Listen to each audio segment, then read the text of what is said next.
اعوذ باللہ من الشیطان اللعین الرجیم بسم اللہ الرحمن الرحیم الحمد للہ وکفی وسلام علی عبادہ الذین اصطفی. درود بھیجیے محمد وعلی.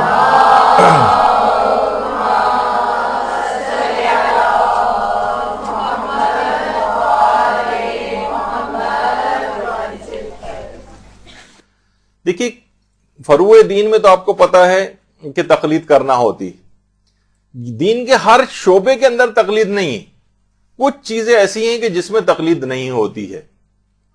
ویسے تو تقلید کی آپ کتنی اہمیت سنتی ہیں کہ تقلید ہونی چاہیے، مجتہد کی بات ماننی چاہیے، لیکن خود مجتہدین ہی فرماتے ہیں کچھ چیزیں ایسی ہیں جن میں تقلید نہیں ہے. اچھا، تقلید نہیں ہے کہ معنی یہ نہیں ہے کہ ان تمام چیزوں میں تقلید کرنا حرام ہے. نہیں، ضروری نہیں ہے کہ آپ مجتہد کی بات مانیں اس میں. یعنی مجتہد اگر ایک بات کہہ بھی رہا ہو تو آپ کے لیے مجتہد کی بات کو ماننا ضروری نہیں ہوتا. کچھ مسئلے ایسے ہیں. چلیں اس میں ایک ایک کر کے بات شروع کرتے ہیں. جیسے مثلا ایک اس میں آتا ہے اصول دین میں تقلید نہیں. اصول دین کون سے؟ توحید، عدل، نبوت، امامت، قیامت. علماء یہ فرماتے ہیں کہ از روئے بصیرت دلیل کے ساتھ مثلا آپ کو اصول دین کو ماننا ضروری ہے. دلیل کے ساتھ، یعنی یہ نہیں کہ ہم کہیں کہ آیت اللہ سیستانی نے فرمایا کہ اللہ ایک ہے، اس وجہ سے آپ اللہ کو ایک مانیں.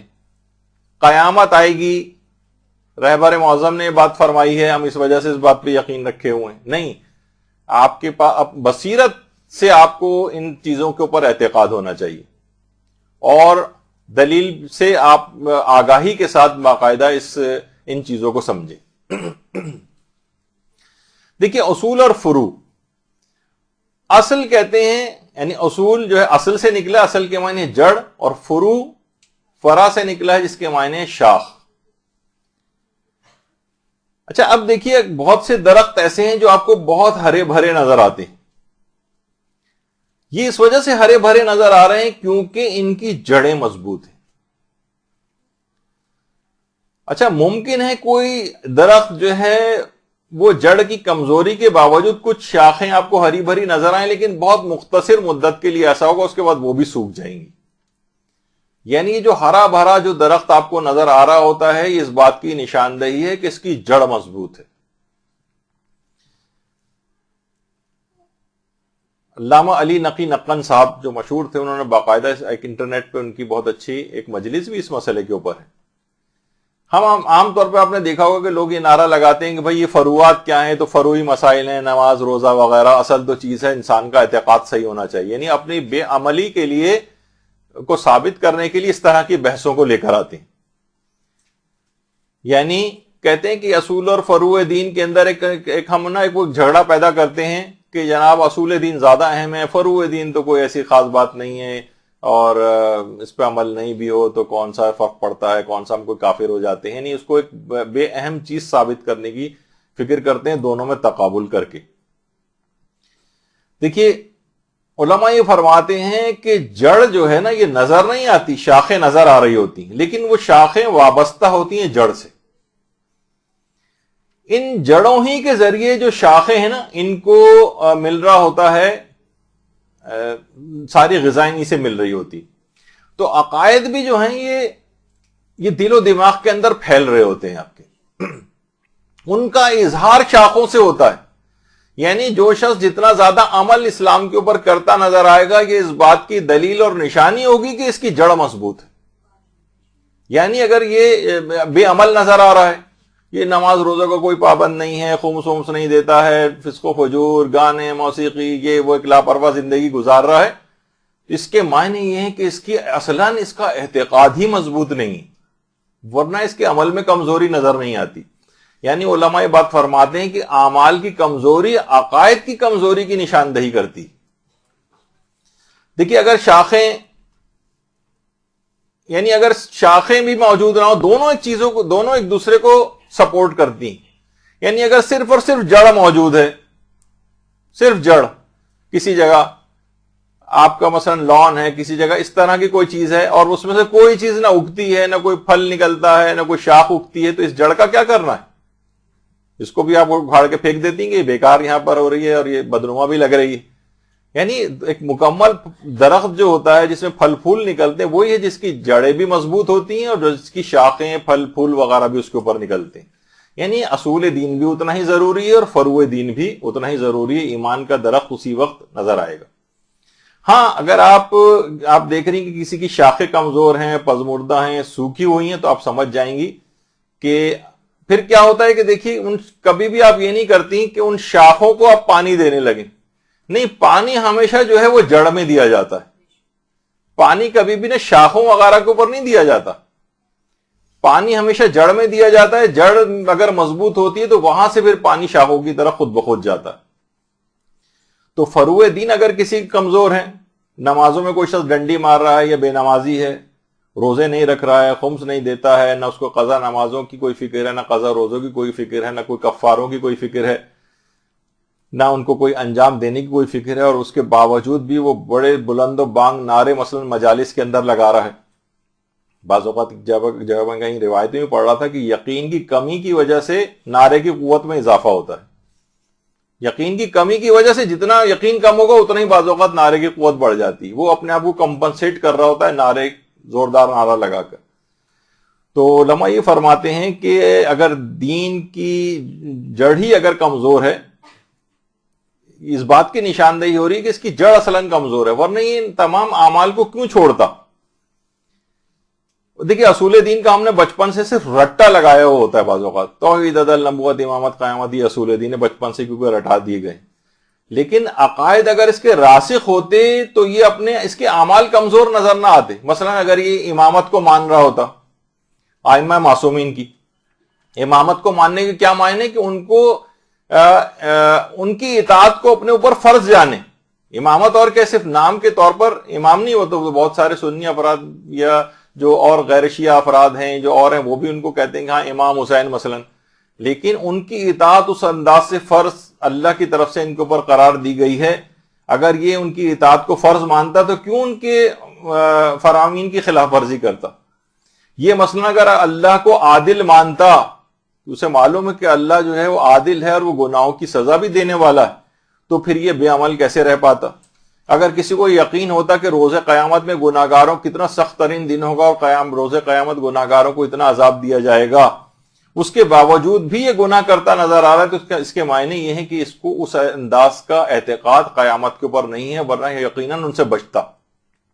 آج بھی اگر آپ کے سامنے جو مثال دی جاتی کہ 100 شربت کے گلاس ہوں اور صرف آپ کو یہ کہہ دیا جائے ان 100 میں سے کسی ایک گلاس کے اندر زہر ملا ہوا ہے، تو آپ کبھی بھی اس کا ایج لیں گے کہ بھائی ایک ہی میں تو ملا ہوا ہو سکتا ہے، میں جو ابھی پی رہی ہوں اس کے اندر نہ ہو. نہیں، آپ 100 کے 100 سے اجتناب کرتی.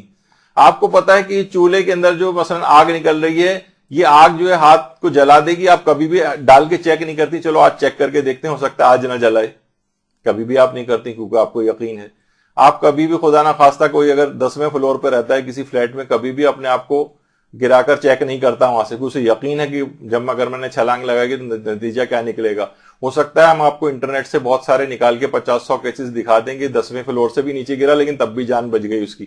ایک احتمال تو نا ہو سکتا ہے آپ کی جان بچ جائے، لیکن نہیں، آپ کو یقین ہوتا ہے کہ نقصان ہوگا، کبھی اس کام کو نہیں کرتے. لیکن گناہوں کو مسلسل انجام دیتے ہیں تو اس کی مذمت سننے کے باوجود، جبکہ معلوم ہے کہ اس کا نتیجہ آگ کے اندر جلنا ہے، لیکن پھر بھی اس کو انجام دے رہے ہوتے. اس کا مطلب یہ ہے کہ اعتقاد میں کمزوری، جو کہ ہم ابھی سمجھ نہیں رہے. یہ صرف ہم نے رٹا لگایا ہوا ہے، جو بچپن میں سکھا دیا گیا تھا نا اصول دین کتنے ہیں اور فروع دین کتنے ہیں، ہم نے رٹا لگا دیا جائے. آخر سے پہلے کی طرف جائیں تو آپ گڑبڑا جائیں گے، کوئی رٹے میں کمی واقع ہو جائے گی. اس میں رٹا تو آپ نے اوپر سے نیچے کی طرف لگایا ہوا ہے مثلا. تو یہ ہوتا ہے اس کے اندر. تو پھل بھی دیکھیے اسی شاخ کے اوپر نکلتے ہیں کہ جس کی جڑ مضبوط ہوتی.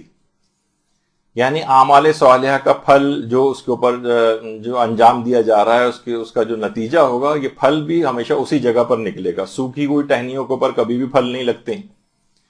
جڑیں اگر نہیں ہوں، صرف اچھا کسی کی جڑ نہیں ہو اور صرف شاخیں ہری بھری نظر آ رہی ہوں تو یقین مانیے کہ وہ پلاسٹک کا پھر وہ کوئی درخت آپ نے لگایا ہوا ہے. اس کا مطلب مصنوعی ہے. جیسے کہ ہمارے رشتہ دار دوست مجھ سے اکثر کہا کرتے تھے کہ جو اکثر جگہوں پہ آپ دیکھتی ہیں کہ جو چکن کا جو سوپ مل رہا ہوتا ہے بہت سی جگہوں پہ، جو مرغیاں لٹکی ہوئی ہوتی ہیں پلاسٹک کی مرغیاں، وہ کہتے ہیں جب بھی آپ دیکھیں ہر دفعہ یہی والی مرغی لٹکی ہوتی ہے، نہ ان کو نکال رہا ہوتا ہے نہ کسی میں سوپ ڈال رہا ہوتا ہے، اس کا مطلب ہے پلاسٹک کی ہے یہ۔ تو اسی طریقے سے بہت ساری چیزیں یہ ہوتی ہیں کہ بہت سی شاخیں اگر آپ کو بظاہر ہری بھری نظر آ رہی ہیں لیکن ان کی جڑ نہیں ہے، تو اس کا مطلب ہے یہ مصنوعی ہے۔ تو اچھا، پھر علماء یہ بھی کہتے ہیں، دیکھیں میں تھوڑی سی اس وجہ سے اس کے اندر جا رہا ہوں کہ بہرحال ایک عمل کے لحاظ سے بھی اس کے اندر بات آ جائے کہ اگر جڑ مضبوط ہے تو آندھی طوفان بھی اگر آ رہا ہوگا نا تو شاخ تھوڑی سی نیچے جھک جائے گی، درخت کو جھکے گا لیکن دوبارہ پھر اپنی پوزیشن کے اوپر واپس آ جائے گا۔ لیکن اگر جڑ مضبوط نہیں ہے تو یا تو نیچے گر پڑے گا، پودا ٹوٹ پھوٹ جائے گا۔ تو اسی طریقے سے یہ ہوتا ہے کہ اگر اعتقاد کمزور ہے کسی کا تو کیا ہوتا ہے کہ ذرا سا کسی نے شک و شبہ ڈالا تو کمزور عقائد والے ادھر سے ادھر ہمیشہ جھول جاتے ہیں، واپس بھی نہیں آ پاتے، وہ خراب نظریہ، خطرناک نظریہ اختیار کر کے بعض اوقات دائرہ اسلام سے بھی خارج ہو سکتے ہیں۔ تو یہ سب چیزیں اس طرح سے ہیں۔ تو بہرحال اعتقادات کی جو جڑ ہے اس کو مضبوط ہونا چاہیے۔ اگر یہ مضبوط ہے اور شاخیں فی الحال کمزور بھی ہیں تو جڑ کی مضبوطی کی وجہ سے وہ شاخیں دوبارہ بھی جو ہے ہری بھری ہو سکتی ہیں۔ کچھ کمی اس کے اندر آئی تھی لیکن جڑ نے مستقل پانی دیا جاتا رہا وہاں پر، تو ہو سکتا ہے کچھ شاخ تھوڑی دیر کے لیے متاثر بھی ہو جائے تو جڑ مضبوط ہونے کی وجہ سے وہ پانی دوبارہ اس تک پہنچے گا اور پھر دوبارہ بھی ہری بھری ہو سکتی ہے۔ اللہم صلی علی محمد وعلی آلہ۔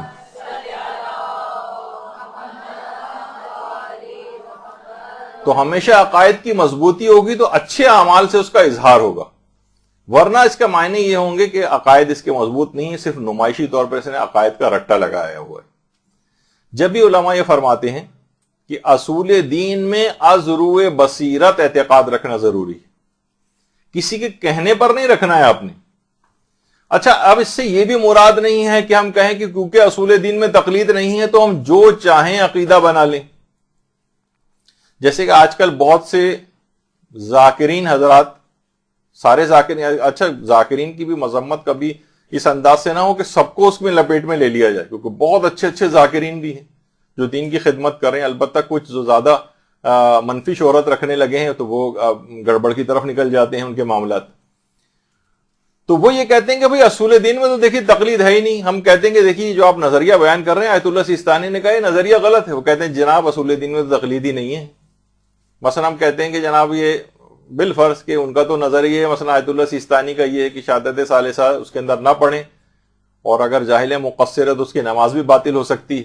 وہ کہے گا کہ بھائی ولایت اور امامت کا نظریہ تو یہ تو اصول دین کے اندر ہے، تو یہ اس میں تو ان کا فتویٰ مانا ہی نہیں جائے گا، حالانکہ تشہد کو پڑھنا یہ تو فروع دین کے اندر آتا ہے، عقائد کی بحث تو بالکل الگ۔ تو یہ بعض اوقات لوگ اس مسئلے کو اس انداز سے استعمال کرتے ہیں اور وہ غلطی پر ہے۔ سب سے پہلی بات تو یہ بتا دی جائے کہ اصول دین میں تقلید نہیں ہے، یہ مسئلہ یقیناً بالکل صحیح ہے اور بہت زیادہ شہرت بھی رکھتا ہے۔ البتہ اتنا بتا دیا جائے کہ ہمارے کچھ علماء ایسے گزرے ہیں کہ جو کہ اصول دین میں تقلید کو جائز سمجھتے تھے۔ یہاں تاکہ بات مکمل ہو جائے اس وجہ سے آپ کو یہ والا پہلو بھی مکمل ہو جائے کہ اس کے اندر اگرچہ قول مشہور تو یہی ہے کہ اصول دین میں تقلید نہیں ہوتی، لیکن کچھ علماء، ہمارے بڑے بڑے علماء ایسے گزرے، جیسے محقق مرزا قمی، مرزا ابو القاسم قمی۔ مرزا ابو القاسم قمی یہ وہی ہیں جو کہ معصوم حضرت معصوم قم سلام اللہ علیہ، اللہم صلی علی محمد وعلی محمد،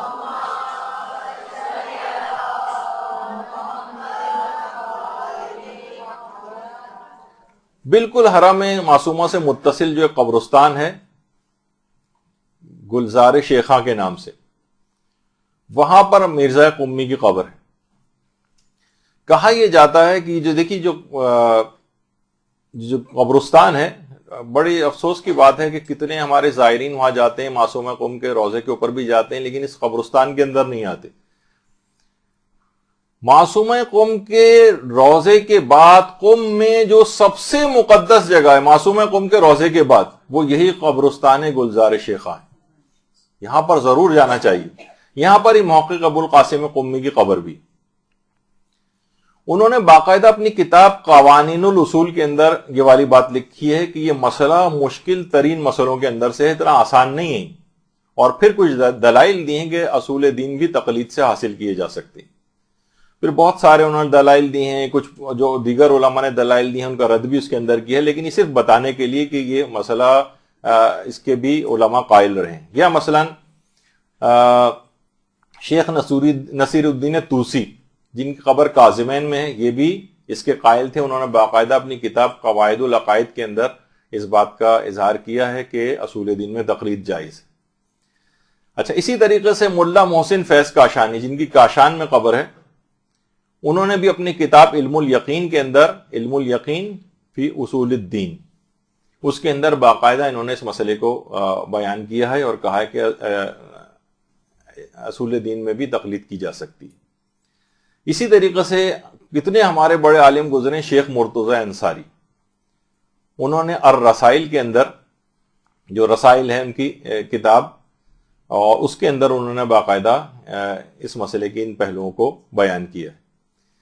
اچھا, اب دیکھیے جو ہے کہ اصول دین میں تقلید نہیں ہے, تو کیا اصول دین پر صرف یقین کافی ہے یا اس میں دلیل بھی ہونا چاہیے؟ اچھا, اس میں آیت اللہ خوئی فرماتے تھے اصول دین کے اندر تقلید کا مسئلہ کہ اصول دین میں کیا صرف یقین ہونا کافی ہے یا آپ کے پاس دلیل بھی ہونا چاہیے؟ یعنی صرف مسئلہ ہے کہ ہمیں یقین ہے کہ اللہ ایک ہے, ہمیں یقین ہے کہ ہمارے جو ہے وہ 12 امام ہیں, ہمیں یقین ہے کہ قیامت آئے گی, ہمیں یقین ہے کہ خدا عادل ہے, ہم پیغمبر کی رسالت کے اوپر یقین رکھتے ہیں, ائمہ کی امامت پہ یقین رکھتے ہیں, کیا یہ صرف یقین رکھنا کافی ہے یا ان سب چیزوں کے لیے ہمارے پاس دلیل بھی ہونی چاہیے؟ تو آقا کوئی فرماتے تھے کہ دل ذاتی طور پر آپ کے پاس کوئی بھی چھوٹی سے چھوٹی بھی اگر دلیل ہے جس سے آپ کا دل مطمئن ہو جائے تو یہ بھی کافی. یعنی دلیل کا ذاتی ہونا ضروری نہیں, کسی اور نے بھی اگر کوئی دلیل بیان کی ہو, جیسے کہ ابھی آگے چل کر ایک دلیل بیان بھی ہوگی. امام خمینی یہ فرماتے تھے کہ نہیں, دلیل کا ہونا واجب اور لازم, دلیل ہونی چاہیے. اور آیت اللہ سیستانی بھی یہ بات بیان فرماتے ہیں کہ کسی اور سے بھی, یعنی کوئی شخص اگر دل سے اصول دین پر اعتقاد رکھے, خواہ تقلید کے طور پر ہی صحیح, یعنی ہے تو ضروری کہ آپ ازروع بصیرت اصول دین کے اوپر اعتقاد رکھیں, لیکن تقلید کے طور پر بالفرض اس نے اعتقاد رکھ لیا. جیسے کہ اکثر آپ دیکھتے ہیں بہت سے بڑے بوڑھے افراد ہوتے ہیں, ان سے اگر آپ کوئی دلیل پوچھیں تو وہ حیران پریشان ہو جائیں گے, ہکا بکا ہو جائیں گے, اور وہ اس طرح سے اپنی زندگی گزار رہے ہیں. تو بہت سے لوگ یہ شبہ پیدا کرتے ہیں, دیکھیے ان کے پاس دلیل نہیں ہے. ایک مرحوم عالم دین تھے, وہ تو اکثر جا کر جب نکاح پڑھانے جاتے تھے تو دولہا دلہن سے باقاعدہ کہتے تھے اصول دین سناؤ پہلے, اور اس کے بعد اصول دین کی دلیلیں پوچھتے تھے. اور وہ اتنے سخت تھے اس معاملے میں کہ اگر کوئی نہیں بتا پاتا تو وہ کہتے تھے دیکھیے تو مسلمان ہی نہیں ہے, میں جا رہا ہوں کہ ان کے پاس تو دلیل ہی نہیں ہے توحید کی, نہ نبوت کی, امامت کی, نہ قیامت کی. تو آہستہ آہستہ لوگوں نے ان کو پھر بلانا ہی بند کر دیا تھا, نکاح پڑھواتے ہی نہیں تھے ان سے. تو بہرحال اس کے اندر غلطی یہ کی ہے کہ دلیل اگر کوئی شخص, اب یہ آیت اللہ سیستانی کے اپنے الفاظ دیکھیے اس میں کیا ہے. وہ فرماتے ہیں ہر مسلمان کے لیے اصول دین کو ازروع بصیرت جاننا ضروری ہے, کیونکہ اصول دین میں کسی بھی طور پر تقلید نہیں کی جا سکتی. یعنی یہ نہیں ہو سکتا کہ کوئی شخص اصول دین میں کسی کی بات صرف اس وجہ سے مانے کہ وہ ان اصول کو جانتا ہے. لیکن اگر کوئی شخص, دیکھیے یہاں پر ہے بات, اگر کوئی شخص اسلام کے بنیادی عقائد پر یقین رکھتا ہو اور اس کا اظہار کرتا ہو, اگرچہ یہ اظہار ازروع بصیرت نہ ہو, یعنی دلیل نہیں ہے اس کے پاس, تب بھی وہ مسلمان اور مومن ہے, لہذا اس مسلمان پر ایمان اور اسلام کے تمام احکام جاری ہوں گے. یعنی یہ ان افراد کے لیے ایک بات کہہ دی گئی ہے کہ بہت سے ٹھیک ہے تھی ان کے لیے ضروری, تمہیں ازروع بصیرت و دلیل سے علم حاصل کرنا چاہیے تھا, لیکن بالفرض نہیں کیا. زیادہ یہ ہوئے کہ اس کو تمہیں دلیل نہ رکھنے کے تم گناہگار ہو گئے مثلا. لیکن یہ وہ فرما رہے ہیں کہ اگر ازروع بصیرت نہ بھی ہو اور کسی سے سن کر اس نے ایسا اعتقاد رکھ لیا ہو اور یہ دل سے اب قائل ہو ان تمام عقائد کا، عقائد حقہ کا، اور اس کا اظہار بھی کرتا ہو، تو یہ پکا مسلمان سمجھا جائے گا، مومن سمجھا جائے گا. اس کے اسلام میں کوئی فرق نہیں ہے. جیسے کہ میں نے بتایا کہ وہ ان کی بہرحال تھی غلطی کہ وہ اس کو کہتے تھے کہ مسلمان نہیں ہے کیونکہ اس کے پاس دلیل نہیں. تو یہ اس میں ایک دماغ میں رہے کہ ایسا مسئلہ نہیں. اچھا، اصول دین کی حد تک تو یہ بات ہو گئی کہ چلیں اصول دین میں تقلید نہیں ہو سکتی اور دلیل ذاتی طور پر ہونا چاہیے. لیکن وہ بھی آپ نے سن لیا کہ بالفرض دلیل نہیں ہے تو ہو سکتا ہے دلیل چلیں نہ رکھنے کا آپ کے پاس ایک گناہ ہو، لیکن یہ کہ کم سے کم اسلام اور مومن ہونے کے تمام احکامات ویسے ہی جاری ہوں گے کیونکہ آپ کو دل سے اعتقاد ہے. اچھا، اس کے علاوہ جو عقائد ہیں اصول دین سے ہٹ کر دیگر عقائد، یعنی اس میں یہ ہونا چاہیے کیا دیگر عقائد میں تقلید کی جا سکتی جو اصول دین میں نہ ہو، یا بعض اوقات امامت ہی کے بہت سارے یا قیامت سے متصل بہت سارے عقائد ہیں. ٹھیک ہے، ایک تو ہے کہ قیامت آئے گی، ایک دن ایسا ہوگا جب ہوگا حساب و کتاب، تو اس کی لیکن اور تفصیلات بھی ہیں.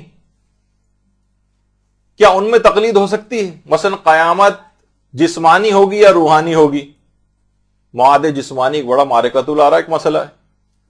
امامت کی بہت ساری چیزیں کہ امامت جو ہے وہ مثلا نبوت عامہ سے بلند ہے، نبوت خاصہ سے کم ہے. ٹی وی پہ پچھلے دنوں کتنی کنٹروورسیز آپ نے اس میں سنی تھی کہ بہت سے ٹی وی پر آئے تھے اور انہوں نے اس بات سے کہا تھا کہ نہیں کہ تو یہ جو ہیں جس کے اندر یعنی امامت کی بہت سارے اور عقائد اس سے متصل ایسے ہیں، کیا ان میں تقلید کی جا سکتی؟ یعنی اصول دین بطور یعنی امامت ماننا اس میں تو تقلید نہیں ہے، لیکن اس سے جزوی جو بہت سارے عقائد نکلتے ہیں کیا اس میں تقلید ہو سکتی ہے یا نہیں؟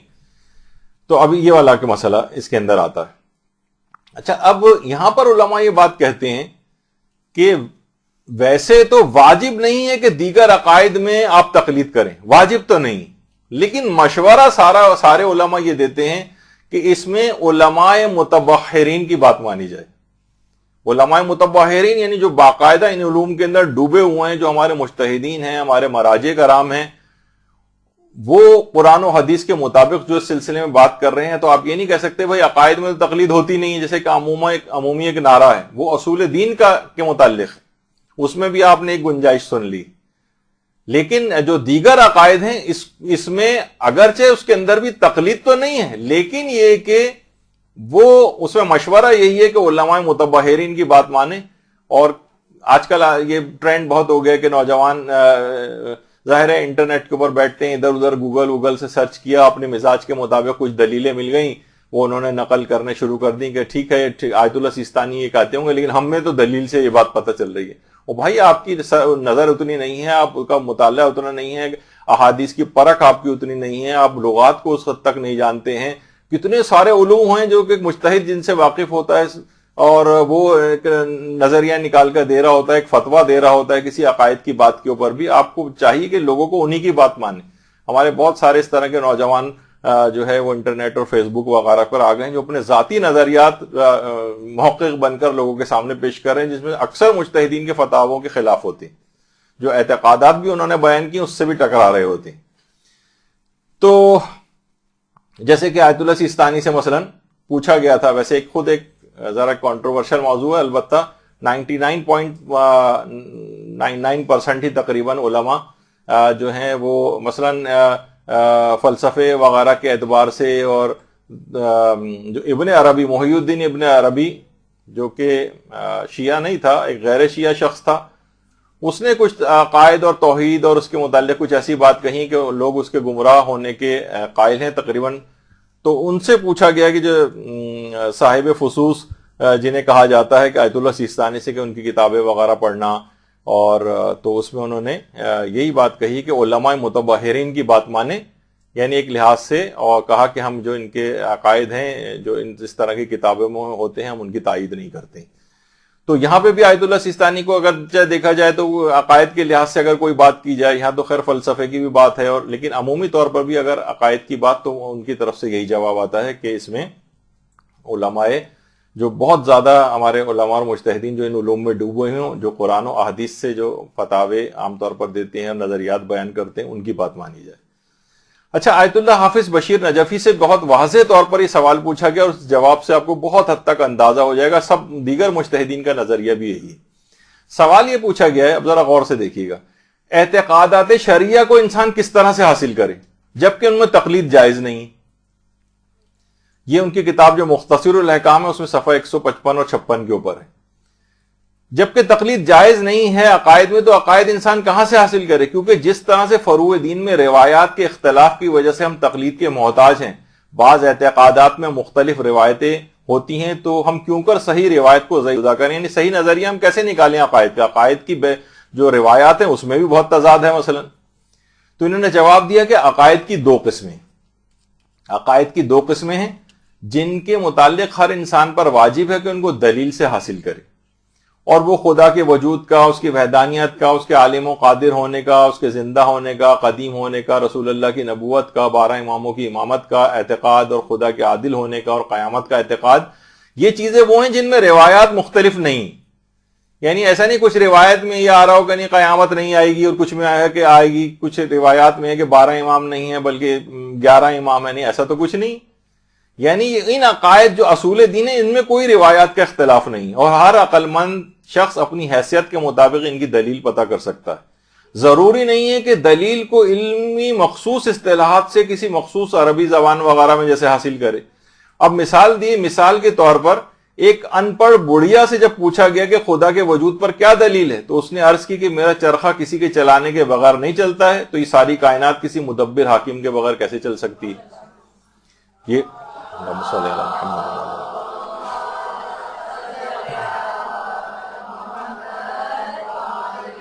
یعنی اتنی معمولی سی دلیل کی جب میں چرخہ چلا رہی ہوں تو چل رہا ہے، میں ہاتھ روک لیتی ہوں تو رک جاتا ہے، اتنی سی بھی اگر دلیل ہے جو اس کے مطمئن کر رہی ہے اس کے دل کو، تو یہ کافی۔ اسی طرح ہر شخص ظاہر ہے اب کو جتنا علم ہوگا اتنی زیادہ بہتر دلیل اس کے پاس ہوگی۔ پھر فرمانے دوسری قسم ان عقائد کی ہے جو یعنی اصول دین سے ہٹ کر ہیں، جن پر اسلام اور تشیع کا دار و مدار نہیں۔ وہ ان عقائد جن کی طرف اشارہ ہوا ہے ان کے علاوہ ہیں، ان میں تقلید کرنے میں کوئی حرج نہیں ہے۔ دیکھیے وہ نعرہ جو میں ایک بار بار کہہ رہا ہوں کہ لگتا ہے کہ عقائد کے اندر تقلید نہیں ہوتی، وہ صرف اصول دین کا مسئلہ ہے۔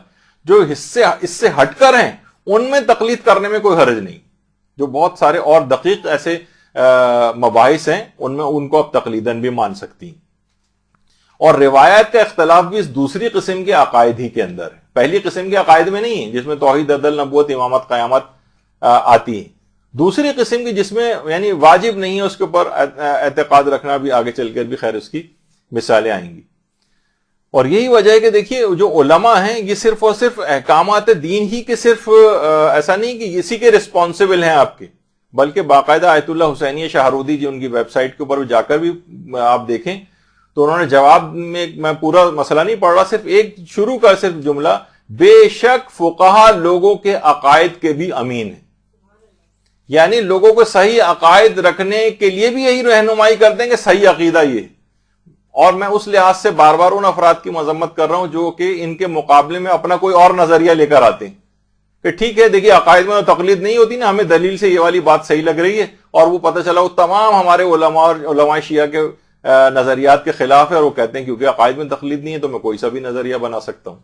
میں تو دیکھیے میرے پاس یہ دلیلیں، اور وہ اپنی خود ساختہ کچھ دلیلیں پیش بھی کرتا۔ فقہا عقائد کے بھی امین ہیں، وہ صحیح رہنمائی آپ کو کریں گے کون سا آپ کو عقیدہ رکھنا چاہیے۔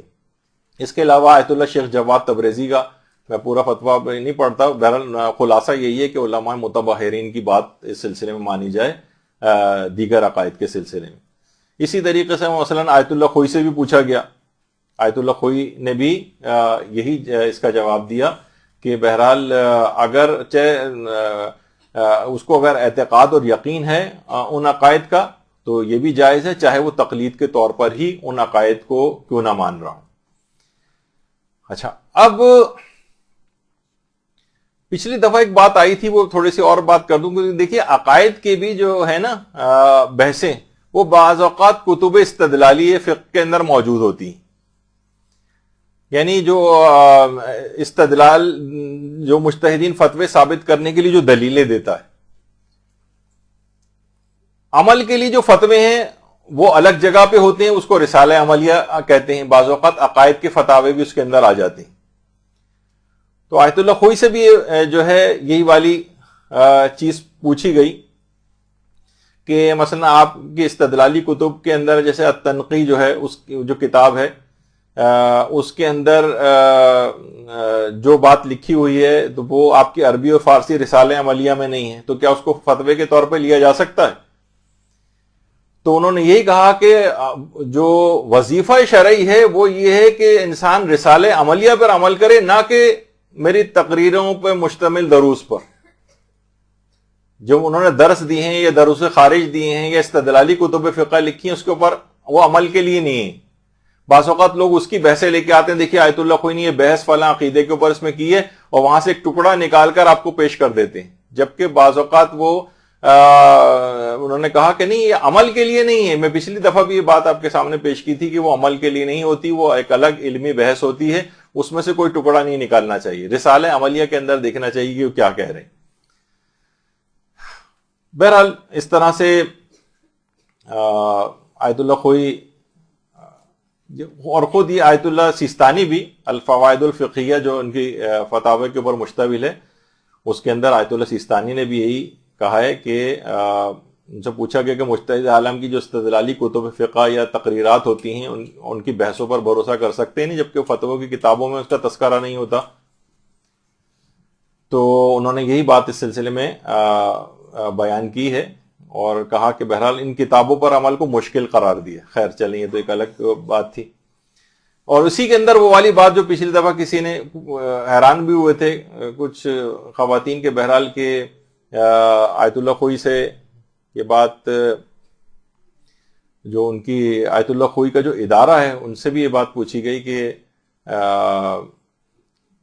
آیت اللہ خوئی نے مستند فی شرح عروہ کے اندر عاشورے کے روزے کے متعلق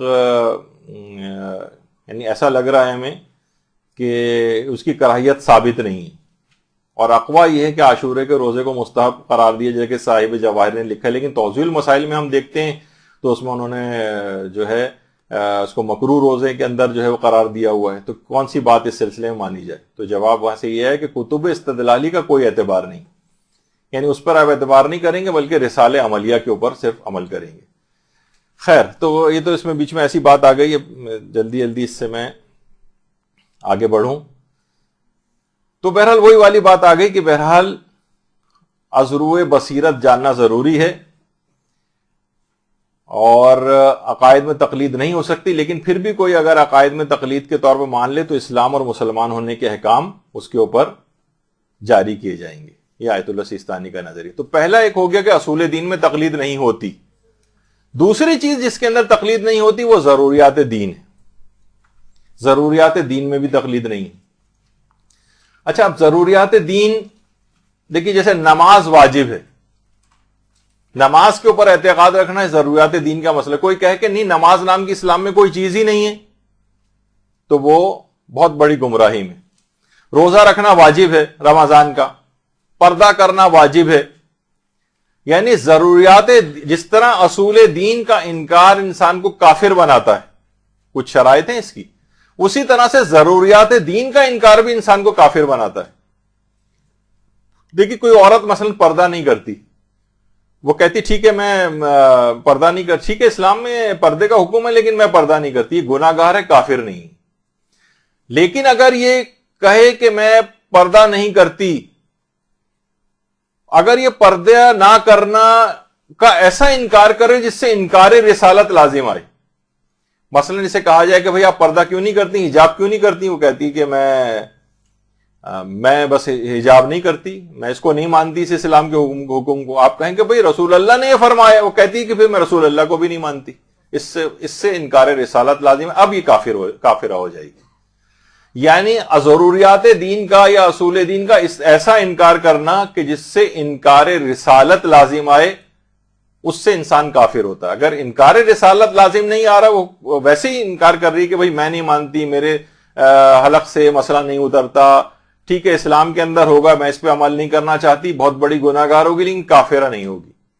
لیکن ضروریات دین کا اگر کوئی اس طرح سے انکار کرے جس سے انکار رسالت لازم آئے تو پھر وہ کافر بھی ہو جاتا ہے. اچھا، اب مثلا بہت سے لوگ جیسے سننے میں آتا تھا کبھی کہتے تھے کہ روزہ وہ رکھے جس کے پاس کھانے کو نہ ہو. اس قسم کے الفاظ بظاہر بڑے کفریہ بھی لگ رہے ہوتے ہیں. یا مثلا کوئی شخص خمس کا قائل نہ ہو. دیکھیں خمس بھی ضروریات دین میں سے ہے، قرآن کی آیت بھی ہے 10ویں پارے کی جو پہلی آیت ہے، تو اس کے اندر بھی یعنی اگر کوئی شخص کہے میں خمس کا انکار کرتا ہوں اور ایسا انکار جس سے انکار رسالت لازم آئے تو وہ بھی کافر ہو جاتا ہے. البتہ جزیات میں اختلاف کرے کہ بھئی ٹھیک ہے خمس تھا اور وہ جب جنگیں ہوتی تھیں تو اس کے اندر جو مال غنیمت ہوتا تھا اس کے اوپر ہوتا تھا، موجودہ بچت کے اوپر نہیں ہوتا، یہ گناہگار ہوگا، کافر نہیں ہوگا. وَاعْلَمُوا أَنَّمَا غَنِمْتُمْ 10ویں پارے کی جو سورہ انفال ہے، سورہ انفال اور 10ویں پارے کی جو پہلی آیت ہے اس میں آیت خمس موجود ہے.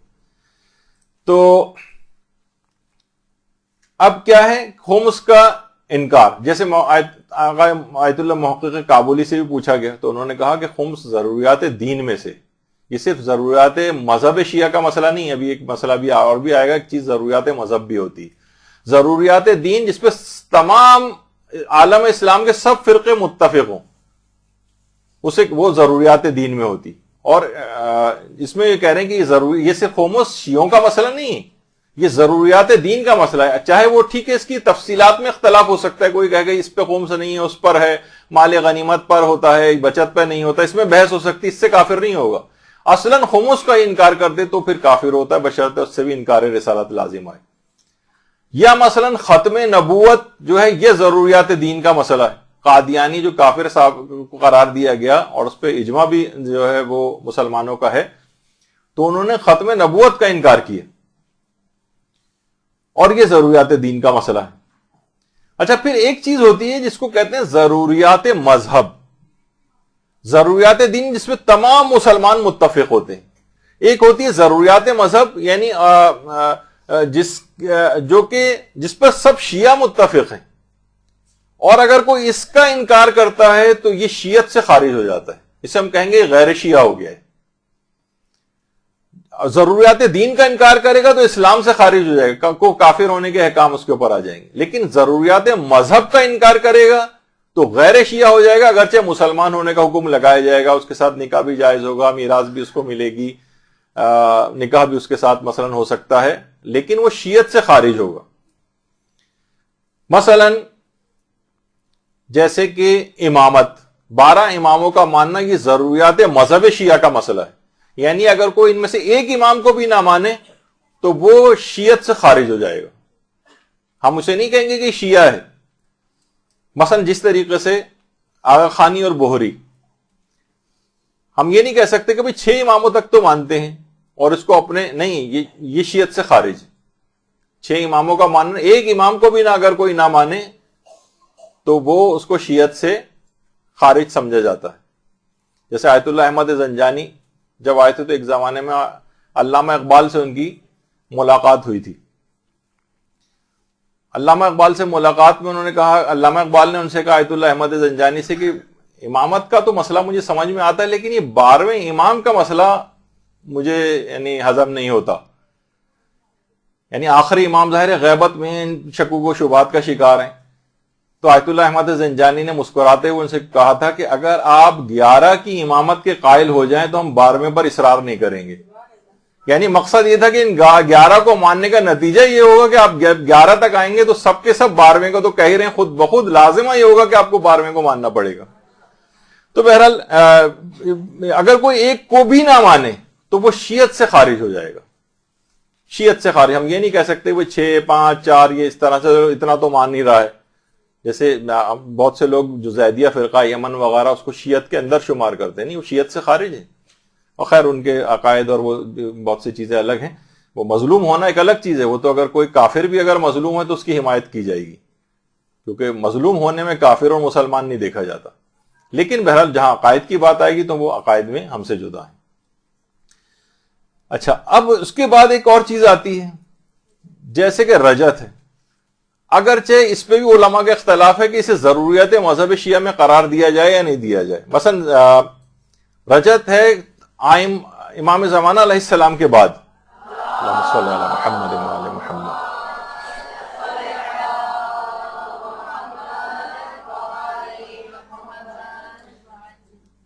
تمام ائمہ کی دوبارہ واپسی، رجت کہتی ہے اس کو واپس آنا. تمام ائمہ کی واپسی، اس پہ پوری کتابیں تک لکھی گئی ہیں، اس پہ تو قرآنی آیات دلیل کے طور پہ پیش کی جاتی ہیں، احادیث پیش کی جاتی ہیں. اور ایک زمانے میں بلکہ کچھ علماء کے نظریے میں یہ عقیدہ جو ہے ضروریات مذہب شیعہ کا بھی حصہ رہا ہے، اگرچہ آج کل کے مراجع اتنا اس بات کو نہیں کہتے. یعنی اگر کسی کو رجت پتہ ہی نہیں ہے، اسے معلوم ہی نہیں کہ رجت کیا چیز ہوتی ہے، اس کے لیے ایک نیا عقیدہ ہے، تو بہرحال اس سے شیعت سے خارج نہیں ہوتا ہے وہ. لیکن ایک زمانہ تھا کہ جب رجت جو ہے وہ ضروریات مذہب شیعہ، یہ بھی دیکھیے ایک علمی بحث ہے کہ ممکن ہے کہ کوئی مسئلہ کبھی ضروریات مذہب کا حصہ رہے اور کبھی نہ رہے. کچھ مسائل میں ایسا ممکن ہے، لیکن ابھی اس کی تفصیل میں نہیں جا سکتے. تو بہرحال تو ضروریات مذہب کے اندر بھی تقلید نہیں ہوتی. اچھا، 4 چیزیں ایسی ہیں کہ جس کے اندر تقلید نہیں. اصول دین میں تقلید نہیں ہے، لیکن اس کے جزئی مسائل بھی آپ نے سن لیے. ضروریات دین میں بھی تقلید نہیں. ضروریات دین میں مثلا ہم کہیں کہ ختم نبوت جو ہے یہ آیت اللہ سیستانی نے فرمایا ہے، نہیں، اس کے اندر تقلید والا مسئلہ نہیں. اور تیسری چیز ابھی اور آگے آئے گی جس کو آج میرے پاس وقت نہیں رہا، وہ 2 چیزوں کے اندر آدھے پونا گھنٹے کا تقریباً مسائل اور باقی رہ گئے آج. ایک ہے یقینیات کے اندر تقلید نہیں ہوتی، جس کو بدیہیات بھی کہتے ہیں.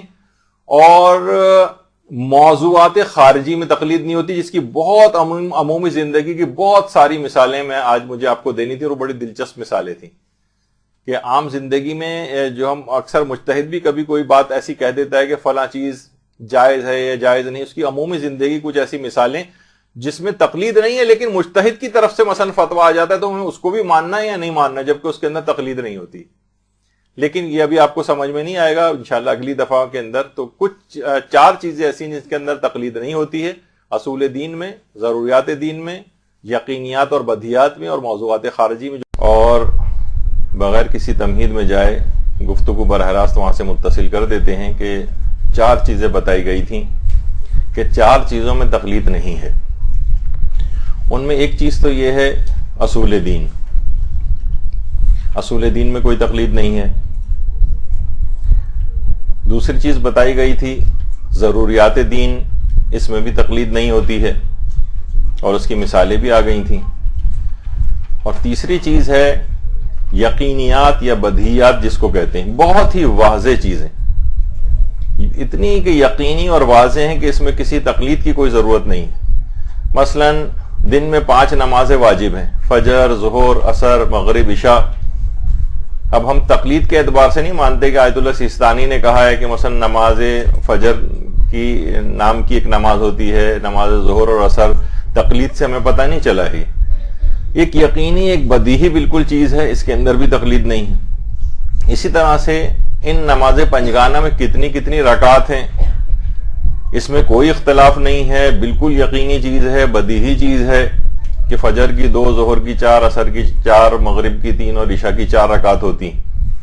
مسلمانوں کسی فرقے کے اندر کوئی بھی اختلاف نہیں ہے، یہ یقینی اور بدیہی چیز. یہ 3 چیزیں ہوئیں. اور اسی کے ساتھ اسی طرح سے جیسے نماز جمعہ ہے، اس کے متعلق بھی یہی ہے کہ یہ 2 رکعت کی نماز ہے، جمعے کے دن پڑھی جاتی ہے، اور یہ بھی یقینی اور بدیہی بالکل چیز. تو یقینیات میں اور بدیہیات میں جو بالکل واضح ترین چیزیں، اس میں بھی کوئی تقلید نہیں ہوتی. اچھا، ہاں، تقلید ایک اور چیز میں بھی نہیں ہوتی ہے، اور وہ ہے چوتھی چیز موضوعات خارجی میں. دیکھیے، ہر چیز کا ایک موضوع ہے نا. ایک ہے موضوعات داخلی جن کا اسلام سے تعلق ہوتا ہے، یعنی داخلی اسلام کا انٹرنل موضوع ہے. نماز ایک موضوع ہے، یہ داخلی موضوع ہے. اسلامی اس کی تفصیلات بتائے گا، اسلامی اس کے متعلق احکام بتائے گا. اس میں آپ کو جا کر لوگوں سے یا کسی اور سے جا کر نہیں پوچھنا ہے. موضوعات خارجی وہ ہوتے ہیں کہ جن کا اسلام سے تعلق نہیں. موضوعات داخلی وہ ہوتے ہیں جو اسلام ہی کے بنائے ہوئے ہیں. نماز ہے, روزہ ہے, حج کیسے کرنا ہے, یہ ہر شخص جو ہے اسلام سے جا کر پوچھے گا. ہاں لیکن موضوعات خارجی جو ہیں ان کا یعنی وہ موضوعات جن کا اسلام سے کوئی تعلق نہیں, اس میں بھی تقلید نہیں ہوتی. مثلا مثال دے دوں میں آپ کو, جیسے گانا اور موسیقی. گانا اور موسیقی کو اسلام نے تو نہیں بنایا ہے. اسلام صرف ایک اصولی حکم بتائے گا کہ اگر محفل لہو و لعب سے مناسبت رکھتی ہے وہ آواز, تو اس آواز کا سننا جائز نہیں.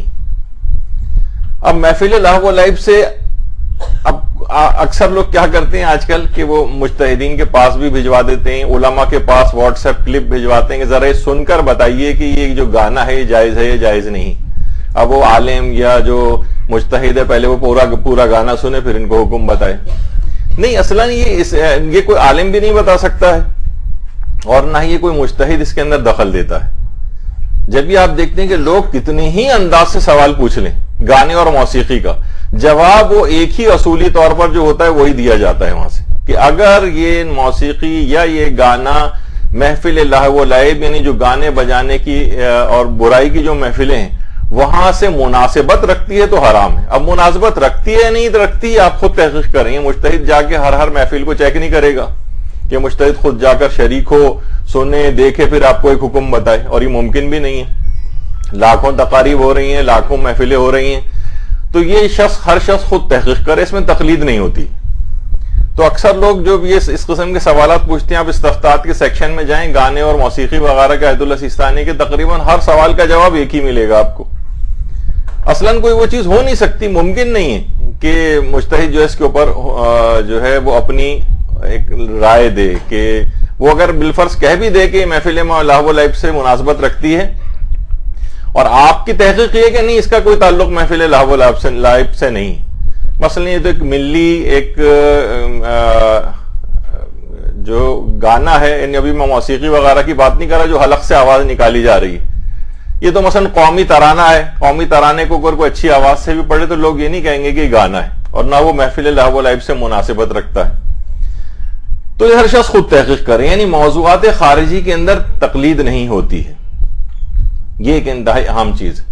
اسی طریقے سے ممکن ہے کہ ایک مشروب آپ کے سامنے موجود ہو, تو مجتہد کبھی بھی اس پہ حکم نہیں لگائے گا کہ یہ چیز شراب ہے. شراب ہے یہ شربت, اگر آپ کو شک ہو جائے تو مجتہد نہیں کہ مجتہد کے پاس آپ بھجوائیں اس کو اور مجتہد کسی لیب میں بھجوائے یا چک کے بتائے معاذ اللہ کی شراب ہے شربت ہے. نہیں, یہ تو مجتہد کہے گا اگر یہ شراب ہے تو حرام ہے, اور اگر یہ شراب نہیں ہے تو جائز ہے آپ کے لیے. اب آپ خود تحقیق کرتے ہیں کہ شراب ہے یا شراب نہیں, اور تحقیق کرنا بھی واجب نہیں, آپ کی مرضی ہو تو تحقیق کریں, مرضی ہو تو تحقیق نہ کریں.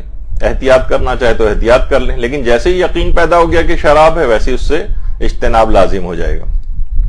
تو کون سی چیز شراب ہے کون سی چیز شربت ہے یہ بھی مجتہد کا کام نہیں. اچھا, اس کی کچھ اور ذرا سمجھانے کے لیے کچھ اور واضح مثالیں بھی اگر دوں. عام طور پر آپ نے دیکھا ہوگا کہ ایک چیز بہت ہوتی ہے, اور گاہے بگاہے جب بھی یوم القدس قریب آ رہا ہوتا ہے کچھ ہے تو کچھ چیزیں سوشل نیٹ ورکنگ پہ بہت زیادہ وائرل ہو جاتی ہیں.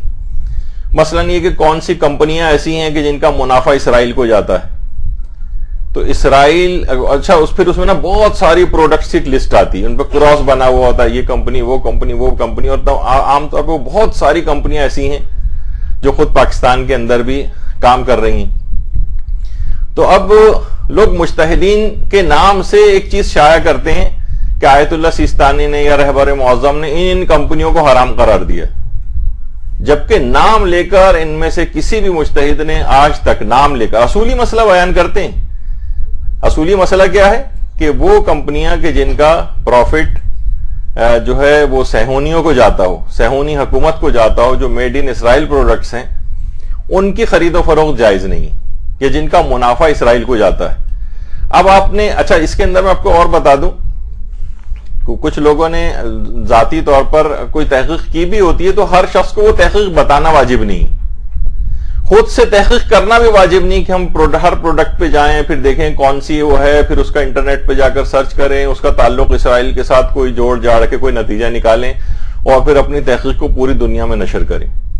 مجتہدین نے بھی یہ کام نہیں کیا ہے، ورنہ تو یہ سب سے پہلے جو اس طرح کی جو وہ آتی ہے لسٹ، وہ خود مجتہدین کے آفس سے ریلیز ہو، ناموں کے ساتھ ریلیز ہو، لیکن مجتہد کیونکہ موضوعات میں دخل نہیں دیتا ہے، یہ موضوعات خارجی کا مسئلہ ہے، کون سی پروڈکٹ ہے، کون سی جناب دہی دودھ کی پروڈکٹ ہے اور کون سی جو ہے کھانے پینوں کی چیزوں کی ہے، کون سی مشروبات کی ہے، کون سی کولڈ ڈرنکس کی ہے، وہ مجتہد کبھی بھی نام نہیں لے گا، وہ ایک اصولی مسئلہ بتائے گا کہ اگر اس کا صہیونی حکم، اچھا دیکھیں یہودی بھی دو طرح کے ہیں، ایک عام یہودی مثلا آپ کے محلے میں کوئی یہودی رہتا ہے، آپ نے اس کے ساتھ کوئی بزنس ڈیل کر لی، وہ حرام نہیں، صہیونیوں کے ساتھ یعنی جو حکومت اسرائیل ہے اور اسرائیل کے اندر جو پروڈکٹس بنتی ہیں جس کا فائدہ اسرائیل کو جاتا ہے، یا وہ کمپنیاں، اور یہ اتنا ہائیلی ٹاپ سیکرٹ بعض اوقات چیزیں ہوتی ہیں کہ کون سی کمپنی کا منافع اسرائیل کو جاتا ہے، کس کمپنی کا نہیں جاتا ہے، جس کی ہاں تحقیق ہو گئی ہو اس سلسلے میں، وہ اپنی تحقیق کے اوپر خود عمل کرے گا اور ان چیزوں کو نہ خریدے جو اس نے تحقیق کر لی۔ لیکن ایک آدمی اس کو کچھ پتہ نہیں ہے، سنی سنائی باتیں ہیں، انٹرنیٹ کے اوپر بہت سی لسٹیں اس طرح سے آ رہی ہوتی ہیں اور جا رہی ہوتی ہیں، اور اس میں سے 99% لسٹیں جو ہیں وہ یہ عام طور پر وہ کمپنیاں جو کہ جن کے ساتھ ان کی کاروباری مقاربت چل رہی ہوتی ہے، جو ایک رائیولری جو ہوتی ہے بزنس والی، وہ لوگ وہ اس قسم کی چیزیں نکالتے ہیں، اور وہ ایک دن میں بھی اگر لوگ اس سے اجتناب کر لیں تو کروڑوں روپے کا فائدہ ہو جاتا ہے جس اعتبار سے پروڈکٹ بک رہی ہوتی ہیں۔ تو اس میں افراط و تفریط کا ہمیشہ دیکھنا چاہیے کہ کیا ہے، اور اصولی مسئلے کو دیکھنا چاہیے۔ جب بھی مجتہدین کے نام سے جب بھی اس طرح کی کوئی لسٹ آئے تو اس کے اوپر اعتبار نہیں کریں، کیونکہ مجتہد کبھی بھی نام لے کر موضوعات خارجی کا مسئلہ ہے وہ کبھی بھی نام نہیں لے گا، کیونکہ نہ وہ اس کی تحقیق کے اندر خود سے کوئی اپنی رائے کا اظہار کرے گا، ایک اصولی مسئلہ بیان کرے گا۔ تحقیق کرنی چاہیں آپ خود تحقیق کیجئے، نہیں تحقیق کرنا چاہتے ہیں تو نہ کریں، ہر حالت شک میں ان کو استعمال کرنے کی بھی اجازت ہے۔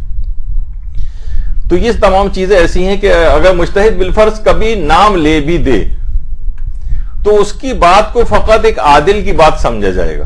مجتہد ہو سکتا ہے کبھی نام لے دے کسی کا کہ فلاں کمپنی، لیکن آپ مثلا اگر آپ کی تحقیق اس کے برخلاف ہے، آپ کہیں نہیں یہ والی کمپنی کے اندر تو میں خود کام کرتا ہوں، اس کے اندر اکاؤنٹس ڈپارٹمنٹ کے اندر مثلا میں خود وہ ہوں اور کوئی بھی ایسا تعلق ظاہر نہیں ہو رہا ہے، تو آپ اپنی تحقیق کے مطابق عمل کریں گے، اور مجتہد نے اگر کہا بھی ہے تو ایک عام عادل شخص کے طرح کی رائے اس کو سمجھیں گے، کیونکہ اس کا تعلق تقلید سے نہیں ہے، اس کا تعلق تقلید سے نہیں ہے، موضوعات خارجی کا مسئلہ ہے۔ اسلام نے تو ان کمپنیوں کو نہیں بنایا، اسلام نے تو اسرائیل کو نہیں بنایا، تو اسلام اس کے اوپر ایک اصولی کوئی حکم جو ہے وہ لگائے گا، اور اس کے بعد پھر آپ خود تحقیق کرتے رہیں کہ یہ اس کا فائدہ وہاں جاتا ہے یا نہیں جاتا ہے، اور تحقیق کرنا بھی ضروری نہیں۔ اچھا، عام طور پر اس کا ایک اور مسئلہ اس میں آتا ہے، اور وہ لوگ بہت چیز پوچھتے ہیں۔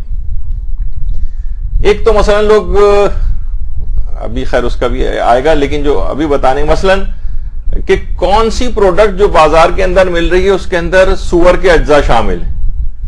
بعض اوقات ہوتا ہے نا کہ اس طرح کی بھی لسٹیں آتی ہیں کہ بھائی آپ فلاں لپسٹک استعمال کرتی ہیں، اس کے اندر تو یہ اپنا سور کی فلاں چیز استعمال ہو رہی ہوتی ہے، یا مثلا کچھ ایسی ٹافیاں ہیں اس کے اندر جناب فلاں چیز کی جیلیٹن، حرام جانور کی جیلیٹن ہے، یا مختلف کاسمیٹک پروڈکٹس کے متعلق آپ سنتی ہیں۔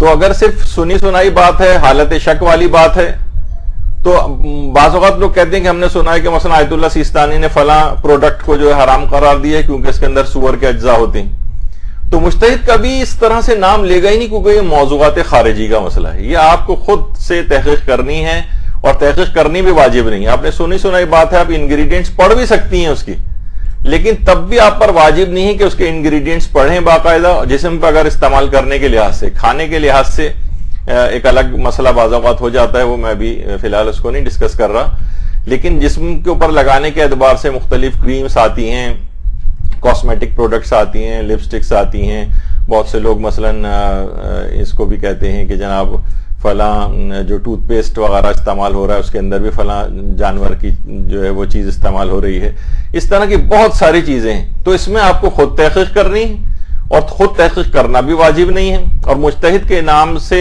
کوئی چیز اس طرح سے وہ بھی ضروری نہیں ہے۔ دیکھیے بعض اوقات یہ ہوتا ہے نا کہ مجتہد سے بھی بعض اوقات یا علماء سے جا کر پوچھتے ہیں کہ آپ یہ بتائیے کہ یہ فلاں پروڈکٹ کی تصویر بھی بھیجتے ہیں باقاعدہ کہ آپ بتائیے کہ جائز ہے یا جائز نہیں. بھائی آپ خود تحقیق کر رہے ہیں, کسی کا یہ کسی بھی عالم کا بھی کام نہیں ہے, نہ ہی کسی مجتہد کا کام ہے. اور اس کے اندر ایک اور چیز بھی آتی ہے, لیکن اس میں تو خود کیونکہ کمپنی نے ڈکلیئر کیا ہے اس کو, خاص طور پر کچھ ملٹی وائٹامن ایسے جیسے خود یہ سینٹرم ہے, اگرچہ اس کا بھی نام لینا نہیں چاہیے تھا, لیکن اس وجہ سے کہ اس میں کمپنی نے خود کہا ہے جو اسلامی ممالک سے باہر یہ سینٹرم تیار ہوتی ہے ملٹی وائٹامن, اس میں پک کی جیلیٹن ہوتی ہے. یہاں تک کہ کچھ صاحبان ایمان نے باقاعدہ فون کر کے باقاعدہ کمپنی سے ایک بڑے عہدیداروں سے بھی پوچھا تو انہوں نے اس کو ایکسیپٹ بھی کیا. تو اس طرح کے ملٹی وائٹامن جو اگر کہیں باہر سے آ رہے ہوں تو اس کے اندر تو اگر کسی کو کچھ بھی نہیں پتا ہے اور ملٹی وائٹامن آ گیا ان کے پاس اور ان کو کچھ نہیں پتا کہ اس میں ہے یا نہیں ہے, ہم انگریڈینٹس دیکھ بھی سکتے ہیں, پیچھے لکھے ہوئے ہوتے ہیں, لیکن وہ بھی تحقیق کرنا واجب نہیں. لیکن اگر کسی کو یقین اور اطمینان ہو جائے تو اس طرح کے کچھ پروڈکٹس ہیں اس میں تو انہوں نے باقاعدہ ڈکلیئر کرتے ہیں.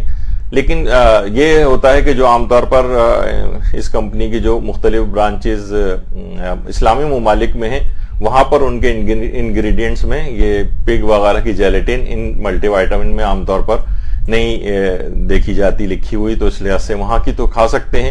لیکن اب یہ والی چیز یہ مجتہد سے پوچھنا, لوگ عام طور پر اس طرح کی تصویریں بھی مجتہد کے پاس بھجواتے ہیں. مجتہد کا کام ہی نہیں, یہ موضوعات خارجی کا مسئلہ ہے, دوائیں بنانے کا کام اسلام نے اپنے ہاتھ میں تو نہیں رکھا ہے, نہ ان کے اندر کیا کیا چیزیں پائی جاتی ہیں, وہ تو بس صرف ایک اصولی مسئلہ بیان کریں گے. اگر اس میں حرام کسی چیز کے اجزاء موجود ہیں تو اس کو نہیں کھا سکتے.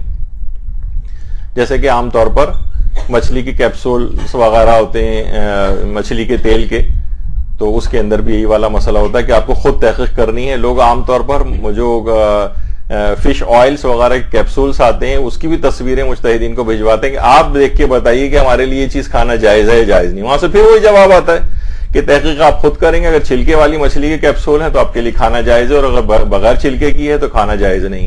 اور عام طور پر سوائے ایک آدھ کے, شاید جیسے میں نے پچھلی دفعہ بتایا تھا کہ کاڈ فش جو ہے اس میں بھی دو ورائٹی ہوتی ہیں, بغیر چھلکے کی, ایک چھلکے والی ہے. تو بہرحال کاڈ لیور آئل وغیرہ وہ زیادہ تر چھلکے والی مچھلی کے ہوتے ہیں, تو اس کے لحاظ سے تو ہے. لیکن اور جتنے فش آئلز کے کیپسول دستیاب ہیں بازاروں میں, ان میں کسی بھی جگہ یہ نہیں لکھا ہوتا, اور تحقیق کرنا بہت ہی مشکل کام بھی ہے کہ کس مچھلی کے اجزاء سے کس مچھلی کا تیل اس کے اندر جو ہے وہ استعمال ہو رہا ہے. تو اگر کوئی اس لحاظ سے کوئی میڈیکل کے لحاظ سے انتہائی اشد ضرورت نہیں اور کوئی آلٹرنیٹ بھی نہیں ہے تو حالت شک میں اس کا استعمال بھی جائز نہیں. تو بہرحال یہ اس طرح کی چیزیں ہیں, چند ایک میں مثالیں دے رہا ہوں کہ جس میں تقلید نہیں ہوتی. اس میں ایک موضوعات خارجی ہے, موضوعات خارجی جس کا اسلام سے کوئی تعلق نہیں. اچھا بعض اوقات ہمیں لگ رہا ہوتا ہے کہ اس کا اسلام سے تعلق ہے, مثلا جیسے رویت ہلال کا مسئلہ ہے, چاند نکلا یا چاند نہیں نکلا, چاند کا دکھائی دینا نہ دکھائی دینا اس کا بھی اسلام سے کوئی تعلق نہیں. ٹھیک ہے, ہاں یہ ضرور ہے کہ آپ کو کچھ مسائل کے تحت, اپنے مجتہد کے مسائل کے تحت جو انہوں نے بتائے ہیں چیزیں, اس کے مطابق چاند کی تحقیق کے بعد اپنے فریضے کو متعین کرنا ہوتا ہے کہ ہم رمضان کو شروع کریں یا نہیں کریں, یا ہم اگلے دن مثلا عید منائیں یا نہ منائیں. لیکن چاند نکلا ہے یا نہیں نکلا اس کا مجتہد سے کوئی تعلق نہیں. مثلا مجتہد اعلان کر بھی دے کہ جناب کراچی میں یا پاکستان میں چاند نظر نہیں آیا, اور آپ نے چھت پہ کھڑے ہو کے خود اپنی آنکھوں سے چاند دیکھ لیا ہے, تو اب آپ یہ نہیں کہیں گے کہ نہیں بھائی دیکھیے تو آیت اللہ سیستانی نے جب منع کر دیا ہے کہ چاند نظر نہیں آیا تو یہ بھی اس کا مطلب ہے نہیں ہے, اگر نظر بھی آ رہا ہے تو آپ اس کو نظر انداز نہیں کر سکتی. آپ نے خود ہی اپنی آنکھوں سے دیکھ لیا. موضوعات کا مسئلہ ہے, موضوعات خارجی ہے, آپ کی اپنی تحقیق ہے. مجتہد کہتا ہے کہ ٹھیک ہے ان اصولوں کو دیکھو اور اس کے مطابق خود چاند کی تحقیق کرو, ہم سے نہیں پوچھو. اور بعض اوقات مجتہد کہتا بھی کہ چاند کی بہت سے اتنے دقیق چیزیں ہیں اور چاند کا افق اتنا گھٹتا بڑھتا رہتا ہے آیت اللہ سیستانی کے فتوے میں, کہ آیت اللہ سیستانی نے کبھی کبھی یہ بھی کہتے ہیں کہ مختلف ممالک والے ہماری جو آفس ہے اس سے رجوع کر کے پوچھ لیں کہ ان کے ملک میں چاند نظر آیا یا نہیں آیا, کیونکہ وہاں پہ پورا ایک ادارہ ہے, رصد گاہیں ہیں ان کی, اور ان کے بڑے محققین اس سلسلے میں بیٹھے ہوئے ہیں جو کہ آپ کے علاقے کے چاند کی بھی اطلاع رکھتے ہیں. لیکن اصلاً یہ اپنی طور پر وہ ایک عادل کی گواہی کے طور پر تو مان سکتے ہیں کہ چاند ہوا یا نہیں ہوا, لیکن اصلاً اس کا تعلق نہیں ہے, اس کو آپ کو خود ہی تحقیق کرنا ہوتی. اور خود آپ پر بھی چاند کی تحقیق واجب نہیں. مثلا آج جو ہے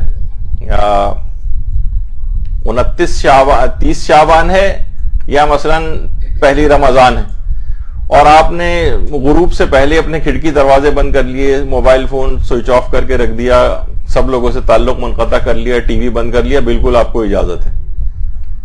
اور اگلے دن 30 میں تو یہ ہو جائے گا, لیکن بعض اوقات 29 کی, کیونکہ 30 میں تو یہ ہوگا کہ اگلے دن یقینی پہلی ہوگی, لیکن 29 کے چاند کے اندر عام طور پر یہ ہوتا ہے کہ اطلاع کہیں سے آ رہی ہوتی ہے, کہیں سے نہیں آ رہی ہوتی, تو آپ پر تحقیق بھی واجب نہیں ہے. آپ سب چیزیں بند کر کے, ہاں البتہ اگر آپ کو بعد میں پتہ چل جائے کہ چاند ہو گیا تھا اور اگلے دن رمضان تھا, تو اس ایک روزے کی قضا کرنا پڑے گی اگر آپ نے روزہ نہیں رکھا ہے, تو وہ ایک الگ حکم ہے, لیکن آپ گناہگار نہیں ہوئی کیونکہ آپ پر چاند کی تحقیق واجب نہیں.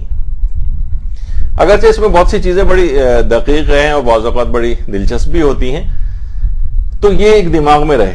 تو یہ بظاہر ہمیں لگ رہا ہوتا ہے کہ یہ تو اسلام کا مسئلہ ہے. نہیں, رؤیت ہلال اسلام کا مسئلہ نہیں ہے. چاند نظر آنا نہ آنا, کافر کو بھی چاند نظر آتا ہے نہیں آتا, جب بھی کہا جاتا ہے سائنسی لحاظ سے بھی, اگر حتیٰ کہ نجومی کی بات پہ بھی اگر آپ کو یقین آ جائے اور وہ کہہ دے کہ چاند جو ہے ہو گیا ہے, تو آپ اس کی اگر اطمینان ہو جائے تو آپ کس کی بات پہ بھی یقین کر سکتے ہیں. آپ جو ہے وہ مختلف سائٹس کے اوپر چلی جائیں, مون سائٹنگ وغیرہ کی, ان کے اوپر اگر اعتماد ہو, وہ باقاعدہ اعلان کریں کہ اتنے وقت کے اوپر جو ہے وہ چاند نظر آیا ہے اور آپ کو اطمینان ہو رہا ہو, تو آپ ان کی بات پہ بھی یقین کر سکتے ہیں. یعنی اس کا اسلام سے تعلق نہیں, موضوعات کا مسئلہ ہے. اکثر لوگ کہتے ہیں بھائی آغا سیستانی کا فتویٰ بتائیے کہ انہوں نے کیا کہا ہے, چاند ہوا یا نہیں ہوا, تو اصلا نہیں, ان کا مسئلہ نہیں ہے. تو یہی ہم بار بار کہہ رہے ہیں کہ ان چیزوں میں تقلید نہیں ہوتی, تو اس کے اندر یہ عمومی زندگی کی بھی کچھ مثالیں.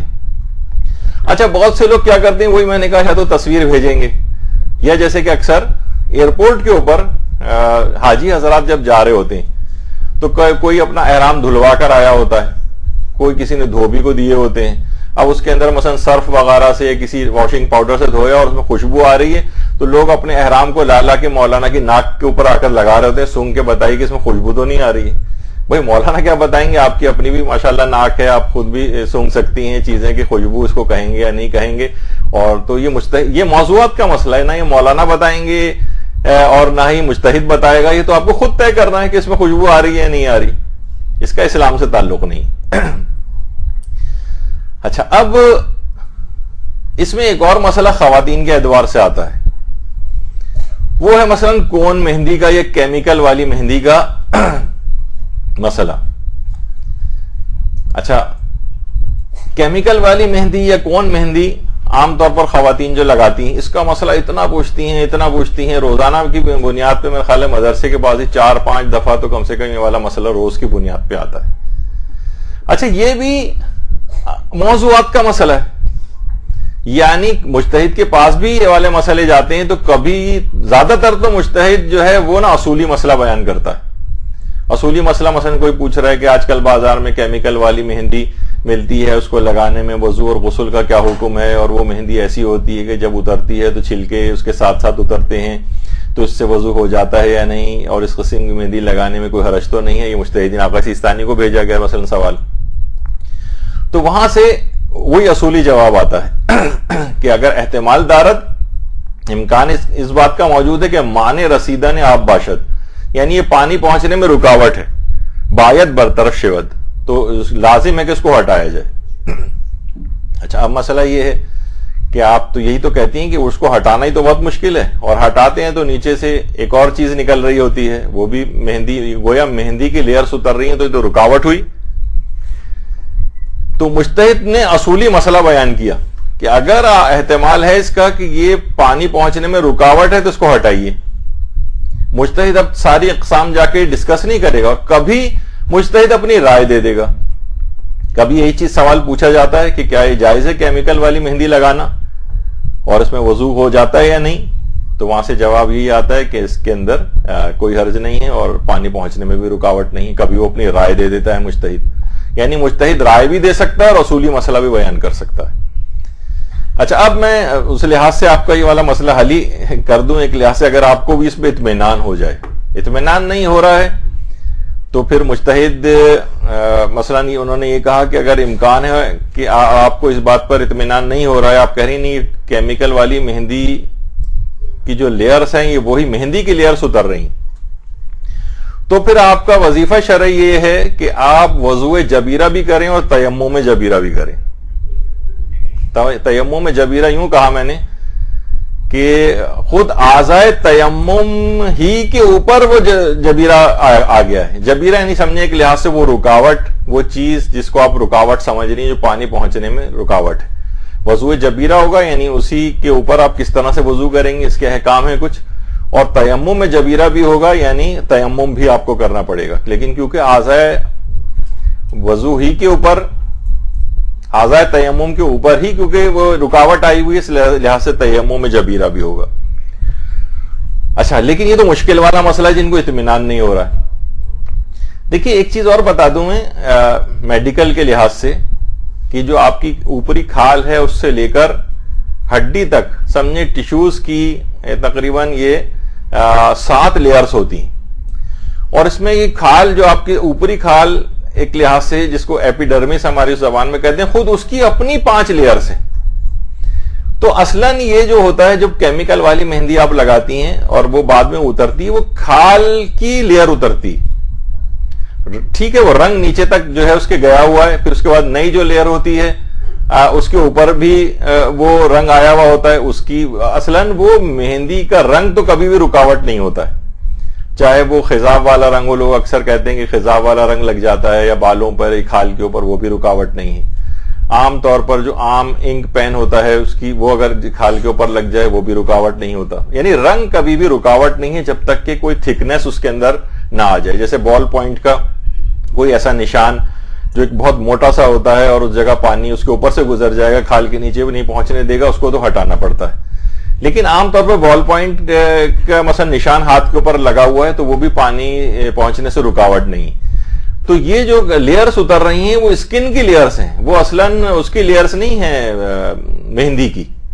تو اس لحاظ سے اس کے اندر کوئی حرج نہیں. اگر اس تحقیق پر آپ کو اطمینان ہے تو اگر آپ یہ والی مہندی لگا بھی رہی ہیں, بس مہندی کا وہ ایک فقہی مسئلہ آپ کے دماغ میں رہنا چاہیے کہ اگر مہندی ہاتھوں کے اوپر اس انداز سے لگی ہوئی ہو کیونکہ یہ زینت میں آتی ہے تو پھر ہاتھوں کو نامحرم سے چھپانا پڑے گا.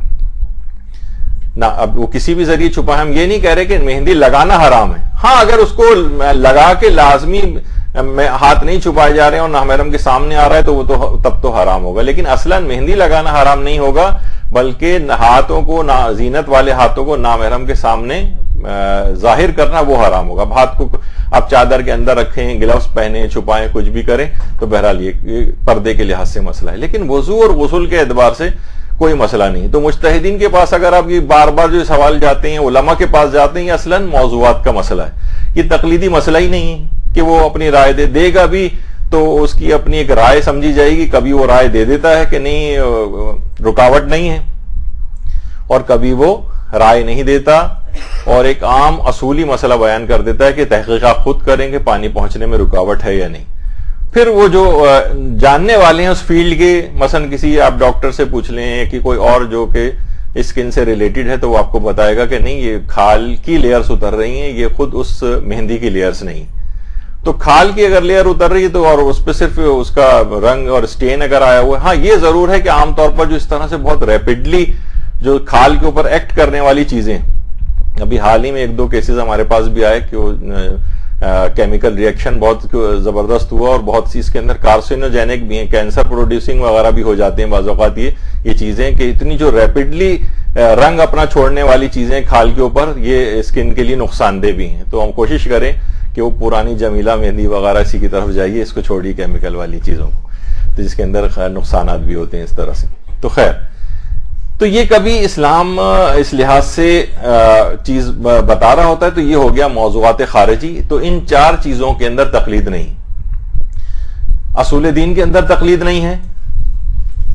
ہاں دیگر عقائد جو ہیں ان کی تو بات ہم نے بیان کر دی تھی, اصول دین میں تقلید نہیں ہے. ضروریات دین اس کے اندر کوئی تقلید نہیں ہے.